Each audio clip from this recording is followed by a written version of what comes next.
Hello students, in this class we are going to learn about the next chapter of ours, that is magnetism. Now today we are starting unit 3, chapter 5 called magnetism. So we are going to start with the first topic of it, which is called the basic properties of magnets.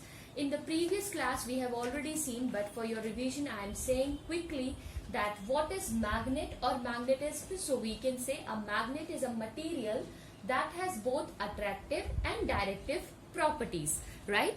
So now we are going to discuss its basic properties of the magnet.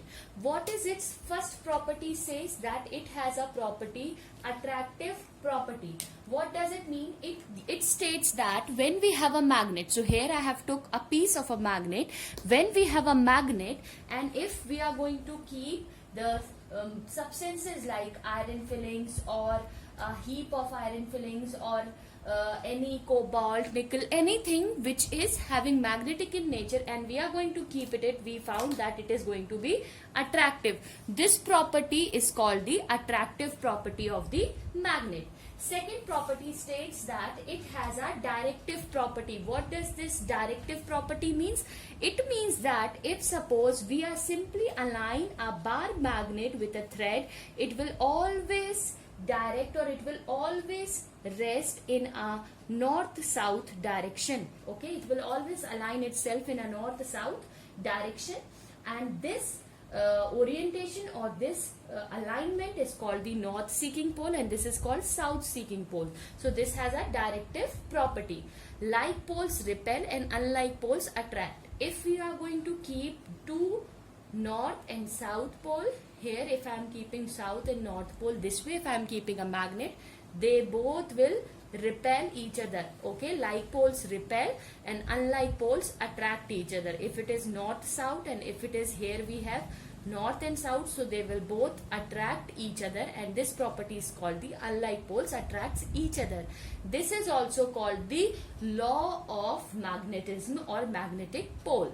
Now magnetic pole always exist in a pair.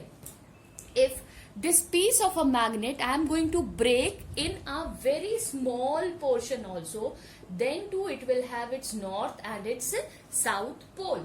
Now the third one is the magnet has a magnetic induction. The fifth point says that it has its magnetic induction. What does this magnetic induction mean?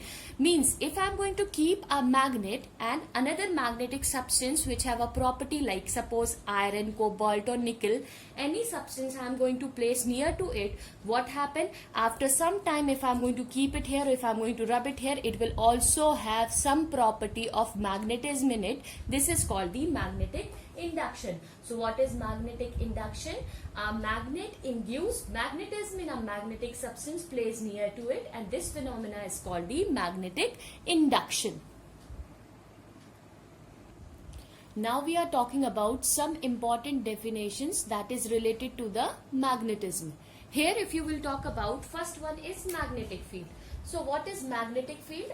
Normally I am explaining in this way. So here we have a magnet. Okay, now suppose at this place when I have kept this pin, you will not find any, it will not experience any attraction or repulsion. But once it will come in its field, what happens? It will get stick to it. So what is the magnetic field? The area up to which the magnetic influence can be felt is called magnetic field. Uniform magnetic field. Uniform magnetic field means what? That the region is said to be uniform where the magnitude of the field is same. What does it mean? The field strength, or we can say the magnet is, or the field is present uniformly. There is the density and everything will be same. So this is way we can represent a uniform magnetic field. Now magnetic poles. What is magnetic poles? Magnetic poles are those area or region where we can say the strength of the magnet is maximum, because the attraction and the repulsion is felt by the poles. So what is magnetic poles? We can say it is a region where the maximum strength of the magnet can be felt. What is magnetic axis? Magnetic axis is the line which is passing from the pole. Okay, this is your magnetic axis. Understood? Now what is magnetic equator? Magnetic equator is a line which is passing right angle to the magnetic axis. So this is your magnetic equator. What is magnetic length? Magnetic length is the distance between the two poles. Okay, it is always less than the actual length of the magnet. What does it mean? It means suppose I have took a magnet of any length. Okay, that length, this is the magnetic length.